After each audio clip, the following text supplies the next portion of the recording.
Everyone, welcome to this class and welcome to अपना सपना JRF. मेरा नाम है कोमल और आज की इस क्लास में मैं आपको बताने वाली हूँ most important topic of part A, जो कि CSIR NET life science December 2024 के लिए एक बेहद ही महत्वपूर्ण पार्ट है, जिसके इंपॉर्टेंट टॉपिक के बारे में मैं आपको बताने वाली हूँ।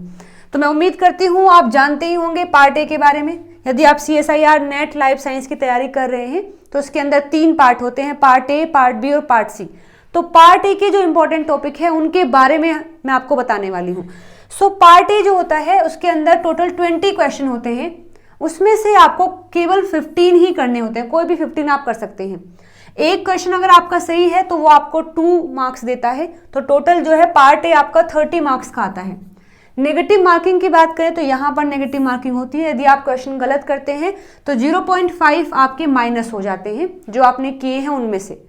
सो अब आप कहेंगे कि 30 मार्क्स हम स्किप भी कर सकते हैं, लेकिन देखिएगा अगर आप इस पेपर की तैयारी कर रहे हैं तो आप कंपटीशन में हैं और कंपटीशन में एक ऐसा कॉमन पॉइंट होता है जिसको अगर आप अचीव कर लेते हैं तो उसके बाद आपके क्रैक करने के चांस बढ़ जाते हैं।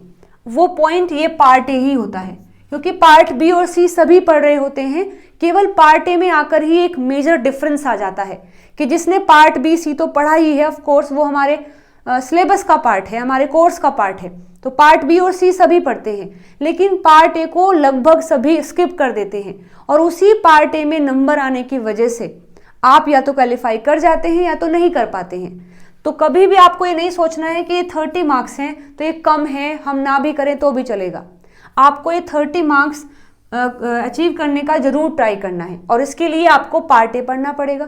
तो यहीं पर मैं आपको बता देती हूँ कि अगर आप पूरा पार्ट ए नहीं भी पढ़ पा रहे हैं, फिलहाल आपको यदि अभी से शुरुआत करनी है तो कौन से ऐसे टॉपिक हैं जिनको आप बिल्कुल भी स्किप नहीं करेंगे, उन टॉपिक को ध्यान से पढ़ेंगे और उनकी क्वेश्चंस प्रैक्टिस करेंगे। तो यहाँ पर देखिए कुछ लिस्ट में लेकर के आई हूँ। ये किस बिहाफ पर है, जितने भी PYQs मैंने देखे हैं या अभी तक जितने भी क्वेश्चन आए हैं, जितने भी एग्जाम हुए हैं, उनके क्वेश्चन पैटर्न को देख करके मैं ये डेटा लेकर के आई हूँ, जिसके बिहाफ पर मैं आपको बता रही हूँ कि कौन से टॉपिक ऐसे हैं जहाँ से हर बार क्वेश्चन आते हैं और आगे भी आने की संभावना है।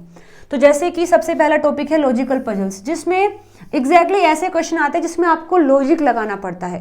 कोई पहले से फॉर्मूला या कोई ट्रिक आपको नहीं पता होती है। ये कुछ ऐसे रैंडम क्वेश्चन होते हैं जिसमें आपको केवल सोचना होता है। थोड़ा सा टाइम कंज्यूमिंग हो सकता है, लेकिन ऐसे क्वेश्चन आसान आते हैं। तो लॉजिकल पजल उसमें से सबसे पहला टॉपिक मैं कहूंगी जो आपको, जहां से आपको शुरुआत करनी चाहिए। और पेपर में यहां से हर बार 2 से 3 क्वेश्चन आते ही आते हैं, यानी 1-2 क्वेश्चन तो आराम से मिल ही जाएंगे आपको इस टॉपिक से। कभी कभी 3 क्वेश्चन भी आ जाते हैं। सो इसको बिल्कुल भी हल्के में नहीं लेंगे, यहाँ से आप शुरुआत कर सकते हैं। बहुत ही अच्छा टॉपिक है, आपका थोड़ा इंटरेस्ट भी बिल्ड करेगा और आपको थोड़ा सा एक तरीके से कॉन्फिडेंस में भी लेकर के आएगा कि पार्ट ए इतना भी हार्ड नहीं है कि इसको स्किप किया जाए। ठीक है। इसके बाद जो डेटा इंटरप्रिटेशन है, जिसमें आपके ग्राफिकल क्वेश्चन आते हैं। कोई भी आपको पाई चार्ट दे दिया है या बार डायग्राम दे दिया है, कोई ग्राफ दे दिया है, तो यहाँ इस वाले टॉपिक में आपको डेटा ग्राफ की फॉर्म में या चार्ट की फॉर्म में या फिर पाई डायग्राम्स की फॉर्म में मिलता है, जिसमें आपको एनालाइज करनी होती हैं चीज़ें जो भी पूछा हुआ है। उसको हम शॉर्ट में DI बोल देते हैं, डेटा इंटरप्रिटेशन। यहाँ से भी हर बार 1 से 2 क्वेश्चन आपको मिल ही जाते हैं। कभी कभी 2 क्वेश्चन भी आ जाते हैं, कभी कभी 1 क्वेश्चन भी आ जाता है। तो इसको भी आप जरूर से करेंगे। इसके बाद है प्रोबेबिलिटी और परम्यूटेशन एंड कॉम्बिनेशन। इन दोनों टॉपिक से मिला करके हर बार 2 से 3 क्वेश्चन आपको मिल ही जाएंगे, एक प्रोबेबिलिटी से और एक परम्यूटेशन या कॉम्बिनेशन से। कभी कभी इन दोनों से मिलाकर के 3 क्वेश्चन भी आ सकते हैं, लेकिन 2 तो आपको मिल ही जाएंगे दोनों टॉपिक से। ठीक है, तो ये भी आप जरूर से पढ़ेंगे। इसके बाद नंबर सिस्टम वाला एक टॉपिक है। नंबर सिस्टम एक टॉपिक है जिसमें आप नंबर्स के बारे में पढ़ते हैं। जितने भी थोड़े बहुत फॉर्मूलाज आपको यहाँ पर पढ़ने पड़ेंगे। तो नंबर सिस्टम आप पढ़ सकते हैं, जिसमें 1 से 2 क्वेश्चन आपको हर बार आसानी से मिल सकता है इस टॉपिक से। इसके बाद ज्योमेट्री और मेंसुरेशन होता है, जिसमें आप शेप के बारे में पढ़ते हैं, उनका एरिया, उनका वॉल्यूम, ये सब हम पढ़ते हैं, वो यहाँ पर आएगा। ठीक है, तो अगर 2D में डायग्राम होता है तो उसके लिए ज्योमेट्री होती है, 3D में होता है तो उसके लिए मेंसुरेशन आ जाता है। यहाँ से भी आपको हर बार 2 से 3 क्वेश्चन आराम से मिल जाते हैं, आराम से बिल्कुल। तो ये भी एक इंपॉर्टेंट टॉपिक है। इसके बाद स्पीड और डिस्टेंस या फिर डायरेक्शन के जो क्वेश्चन आते हैं कि अगर कोई बंदा है वो यहाँ से 5 किलोमीटर चला है, उसने फिर टर्न ले लिया है, फिर वो 4 किलोमीटर चला है, तो बताओ वो कहाँ पर होगा। ऐसे जो क्वेश्चन आते हैं उसमें स्पीड, डिस्टेंस और डायरेक्शन के ये क्वेश्चन होते हैं।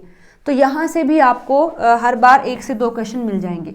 तो ये कुछ ऐसे टॉपिक हैं, यदि आप पार्ट ए को तैयार करना चाहते हैं तो यहाँ से आप शुरुआत कर सकते हैं। ठीक है, और वन मोर थिंग, यदि आप मुझसे पार्ट ए पढ़ना चाहते हैं, क्योंकि मैं भी पार्ट ए पढ़ा रही हूँ for CSIR NET life science December 2024 के लिए, और ये कोर्स डिटेल्ड कोर्स है, जिसमें से जो टॉपिक मैंने आपको बताए हैं लगभग हमने कंप्लीट कर लिए हैं, पढ़ लिए हैं। तो आप पढ़ सकते हैं, ये टॉपिक हमने पढ़ लिया है, ये भी पढ़ लिया है, ये भी। अब हमें इन दोनों की शुरुआत करनी है। ठीक है, तो यदि आप भी पढ़ना चाहते हैं तो यहीं अपना सपना JRF पर, इसी YouTube पर मैं इसको पढ़ा रही हूँ, और ये कोर्स बिल्कुल फ्री ऑफ कॉस्ट है और डिटेल्ड कोर्स है, जिसमें पहले हम थ्योरी पढ़ते हैं, उसके बाद हम PYQs या फिर जो अदर क्वेश्चंस हैं उनको प्रैक्टिस करते हैं। तो यदि आप भी पार्ट ए पढ़ना चाहते हैं तो ये कोर्स आप ज्वाइन कर सकते हैं। ये क्लासेस लाइव होती हैं, 9 बजे होती हैं। तो मेक श्योर आप पार्ट ए को बिल्कुल भी स्किप ना करें, और अगर आप इनकेस पढ़ना चाहते हैं तो ये कोर्स आप मेरे साथ ज्वाइन कर सकते हैं, मेरे साथ पढ़ सकते हैं। ठीक है, तो आज की इस वीडियो में दोस्तों इतना ही। मैं उम्मीद करती हूँ आपको ये वीडियो पसंद आई होगी, इन्फॉर्मेटिव लगी होगी। अगर लगी है तो आप लाइक कर सकते हैं, शेयर कर सकते हैं। चलिए मिलते हैं फिर अगली वीडियो में नए टॉपिक के साथ में। Till then bye bye, take care everyone.